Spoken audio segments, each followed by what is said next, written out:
আচ্ছা, ঢাকার মতো একটা ব্যস্ত শহরে নতুন বাসা খুঁজে গোছগাছ করা, এটা যে কি পরিমাণ ঝামেলার একটা কাজ, তা আমরা কম বেশি সবাই জানি, তাই না? তো চলুন, আজকে আমরা এর একটা স্মার্ট আর আধুনিক সমাধান নিয়ে কথা বলি। এমন একটা সমাধান যা জীবনকে অনেক সহজ করে দিতে পারে। তো আজকের আলোচনায় আমরা কি দেখব? প্রথমে ঢাকায় বাসা বদলানোর সময় কি চ্যালেঞ্জের মুখে পড়তে হয় সেটা একটু দেখব। এরপর আমরা চলে যাব এর দারুণ একটা সমাধানে, মানে ফার্নিশড অ্যাপার্টমেন্ট। এটা কতটা লাক্সারিয়াস হতে পারে কিংবা হোটেলের সাথে এর পার্থক্যটা ঠিক কোথায় সেটাও আমরা তুলনা করে দেখব। আর একদম শেষে প্রয়োজনের জন্য কোনটা সবচেয়ে ভালো অপশন হতে পারে সেই সিদ্ধান্তে আসতেও সাহায্য করব।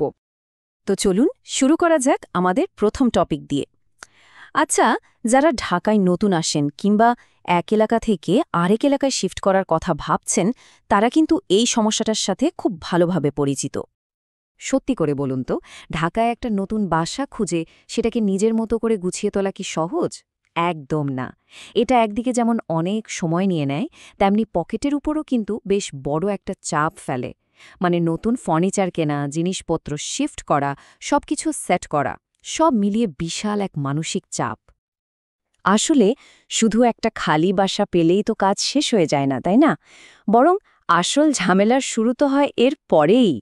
নতুন খাট, সোফা, ফ্রিজ, টিভি কেনা, এরপর ইলেকট্রিশিয়ান, প্লাম্বার খোঁজা, নতুন ইন্টারনেট কানেকশন নেওয়া, আর এর বাইরেও যে কত রকমের হিডেন খরচ থাকে তার তো কোনো হিসাবই নেই।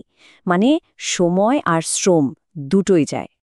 কিন্তু একবার ভেবে দেখুন তো, কেমন হতো যদি এই সব ঝুটঝামেলা পুরোপুরি এড়িয়ে যাওয়া যেত? যদি এমন হতো যে আপনি ব্যাগপত্র নিয়ে সরাসরি একটা রেডি গোছানো বাসায় উঠে পড়তে পারতেন। হ্যাঁ, ঠিকই শুনছেন। চলুন দেখি কিভাবে এই অসম্ভবকে সম্ভব করা যায়। এর সমাধান হচ্ছে ফার্নিশড সার্ভিসড অ্যাপার্টমেন্ট। এখন এটা আসলে কি? সহজ কথায়, এটা এমন একটা বাসা যেখানে প্রয়োজনীয় সবকিছু, মানে আসবাবপত্র থেকে শুরু করে সব ধরনের আধুনিক সুযোগ সুবিধা আর সার্ভিস আগে থেকেই রেডি করা থাকে। মানে বাসায় ঢোকার প্রথম মুহূর্ত থেকেই একটা বাড়ির আরামদায়ক পরিবেশ পাওয়া যায়। আর এর সবচেয়ে বড় প্লাস পয়েন্টটা কি জানেন? এটা মূল্যবান সময়ে, টাকা আর পরিশ্রম সবকিছু বাঁচিয়ে দেয়। বাসা গোছানোর হাজারটা চিন্তা মাথা থেকে ঝেড়ে ফেলে সরাসরি নিজের জীবন শুরু করা যায়। এক কথায়, সেটআপের কোনো ঝামেলাই নেই। কিন্তু ব্যাপারটা শুধু সুবিধার মধ্যেই সীমাবদ্ধ না। একটা ভালো ফার্নিশড অ্যাপার্টমেন্ট কিন্তু লাইফস্টাইল বা জীবনযাত্রার মানকেও অন্য লেভেলে নিয়ে যেতে পারে। কিভাবে? চলুন সেই বিষয়টাতেই এবার একটু ফোকাস করা যাক। দেখুন, এই অ্যাপার্টমেন্টগুলো সম্পর্কে বলতে গিয়ে যে শব্দগুলো বারবার ব্যবহার করা হয়েছে সেগুলো হলো লাক্সারিয়াস এবং খুবই প্রিমিয়াম কোয়ালিটির। এই কথাগুলো শুনলেই কিন্তু একটা উন্নত জীবনযাত্রার ছবি মাথায় চলে আসে, তাই না? তো এই প্রিমিয়াম কোয়ালিটি বলতে আমরা ঠিক কি বোঝাচ্ছি? দেখুন, এখানে কি থাকছে: স্টাইলিশ সোফা সেট, সুন্দর ডাইনিং টেবিল, আরামদায়ক লেনেন সহ কাঠের তৈরি খাট, আর হ্যাঁ, জিনিসপত্র রাখার জন্য বড় বড় ওয়ার্ড্রব আর ক্যাবিনেট তো থাকছেই। এমনকি টয়লেটের ফিটিংসগুলো প্রিমিয়াম মানের। আর রান্নাঘর, সেটা তো আধুনিক সব যন্ত্রপাতি দিয়ে পুরোপুরি রেডি করা। সাথে আবার ব্যালকনিও আছে, যেখানে বসে সকালের রোদ বা বাইরের দৃশ্য উপভোগ করা যায়। আর এখানেই কিন্তু শেষ না। সবচেয়ে দারুণ ব্যাপার হলো high speed wifi, utility bill, cable TV, এমনকি নিয়মিত হাউসকিপিং বা ক্লিনিং সার্ভিস, এই সব কিছুই কিন্তু প্যাকেজের মধ্যেই থাকে। মানে এসব নিয়ে আলাদা করে কোনো মাথাই ঘামাতে হবে না, সব কিছু অল ইনক্লুসিভ। আচ্ছা, এই পর্যন্ত শুনে অনেকের মনেই একটা প্রশ্ন আসতে পারে, তাহলে হোটেলের সাথে এর পার্থক্যটা কোথায়? হোটেল ছেড়ে সার্ভিসড অ্যাপার্টমেন্ট কেন নেব? খুব ভালো প্রশ্ন। চলুন এবার একটা সরাসরি তুলনা করে দেখি কোনটা আসলে বেশি সুবিধাজনক। এখানে আমরা 4টা গুরুত্বপূর্ণ বিষয় নিয়ে তুলনা করছি: জায়গা, খরচ, প্রাইভেসি আর অন্যান্য সুবিধা। দেখুন, জায়গার দিক থেকে সার্ভিসড অ্যাপার্টমেন্টগুলো কিন্তু হোটেলের একটা রুমের চেয়ে অনেক বড় আর খোলামেলা হয়। খরচের দিক থেকেও, বিশেষ করে লম্বা সময়ের জন্য থাকলে, এটা অনেক বেশি সাশ্রয়ী। আর প্রাইভেসি, এখানে হোটেলের মতো অত ফর্মালিটি নেই, তাই অনেক বেশি ব্যক্তিগত পরিবেশ পাওয়া যায়। আর সুবিধার কথা তো আগেই বললাম, নিজের মতো করে রান্না করা, কাজ করা বা গেস্টদের আপ্যায়ন করার জন্য এখানে অনেক বেশি ফ্লেক্সিবিলিটি থাকে। জাস্ট একবার ভাবুন, একটা সাধারণ হোটেল রুমের তুলনায় প্রায় দ্বিগুণ মানে 2x বেশি জায়গা পাচ্ছেন। এটা কিন্তু বিশাল একটা পার্থক্য। আর খরচের কথা যদি বলি, গড়ে দেখা যায় একই মানের একটা হোটেলের থেকে এখানে প্রায় 20% পর্যন্ত খরচ কম হয়, মানে বেশ ভালো অঙ্কের একটা টাকা কিন্তু সেভ হয়ে যাচ্ছে। আচ্ছা, এতক্ষণ তো আমরা অনেক সুবিধা আর তুলনার কথা শুনলাম।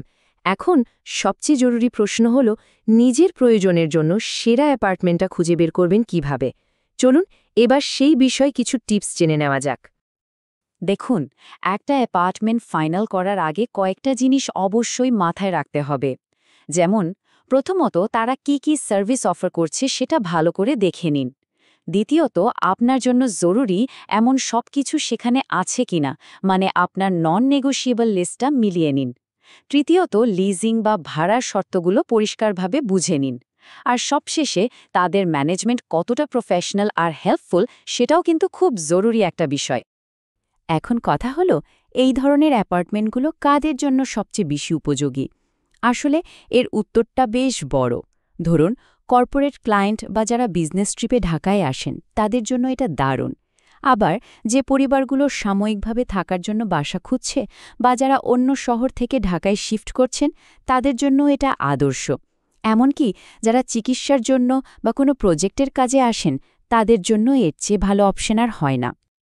আর ভালো খবর হলো, ঢাকার সবচেয়ে প্রাইম লোকেশনগুলোতে, যেমন ধরুন গুলশান, বনানী, উত্তরা বা বসুন্ধরা, এই সব এলাকাতে কিন্তু এখন খুব ভালো মানের ফার্নিশড অ্যাপার্টমেন্টস পাওয়া যাচ্ছে। এর মানে শুধু একটা ভালো বাসাই পাচ্ছেন না, সাথে একটা চমৎকার কমিউনিটি আর ভালো লোকেশনের সুবিধাও পাচ্ছেন। তাহলে পুরো আলোচনা থেকে এটা পরিষ্কার যে ফার্নিশড অ্যাপার্টমেন্টগুলো আসলে সুবিধা, বিলাসিতা আর সাশ্রয়ের একটা অসাধারণ প্যাকেজ। এটা শুধু একটা থাকার জায়গা না, এটা একটা স্মার্ট লাইফস্টাইল। তো শেষ প্রশ্নটা হলো, ঢাকায় আরও স্মার্ট এবং বিলাসবহুল একটা জীবনযাপনের জন্য সবাই কি প্রস্তুত?